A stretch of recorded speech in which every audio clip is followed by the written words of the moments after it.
This is a Primary Industries SA report. Their bumper figures we know for Victoria and New South Wales. We're waiting on those government departments to send us a like-type cropping report and a pasture report for the 2020-2021 season.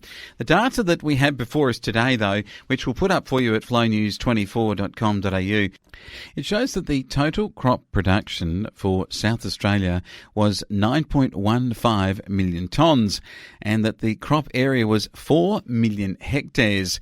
So I suppose if you're sort of averaging it out, it's just a little bit over 2 tonnes to the hectare of return.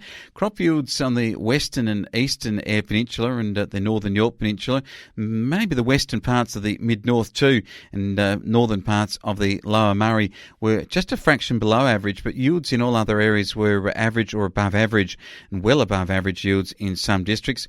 And in the districts, it's interesting to look at the breakdowns. For wheat, the western Eyre was 1.15 tonnes to the hectare, so it wasn't great, but then eastern Eyre fraction better, 1.3, and then the northern Murray Mallee was 1.8 tonnes, and then the southern Murray Mallee 3 tonnes. And then you compare that to the lower Eyre Peninsula, 3.3 tonnes to the hectare. The mid-north was 2.75 tonnes, while barley slightly better but still inferior ratios to other districts. Persis is saying that the northern Yorke had a below average year. The figures for all of the Yorke Peninsula were 3.5 tonnes to the hectare. Many of you are saying, well, below average, but gee, we'd take 3.5 every day of the week. Oh, they got it pretty good there on the Yorke Peninsula, haven't they? For both wheat and barley, that was the story, but it does show you that there was an average season for some, but at the same time, as many have said to me, with the amount of crop that went in, would take average every time. I think that's more the point, isn't it, from it? There were a lot of different commodities that the crop report breaks down and the districts to which they're in. And for instance, if you were growing peas, then it was the mid-north area that had the most peas that were grown.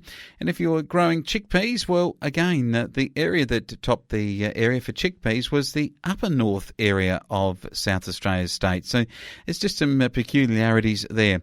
If you're a canola farmer, then the best area for canola growing actually turned out to be the lower Eyre Peninsula. So that sort of tells you a story. And if you grow hay, this is not the same across the districts, but the best hay district was the mid-north, 150,000 tonnes of hay grown in that part of the world. Just an amazing result. So there's some crop figures for you for South Australia, and as we get the Victoria and New South Wales breakdowns across the state, we'll get them for you at flownews24.com.au.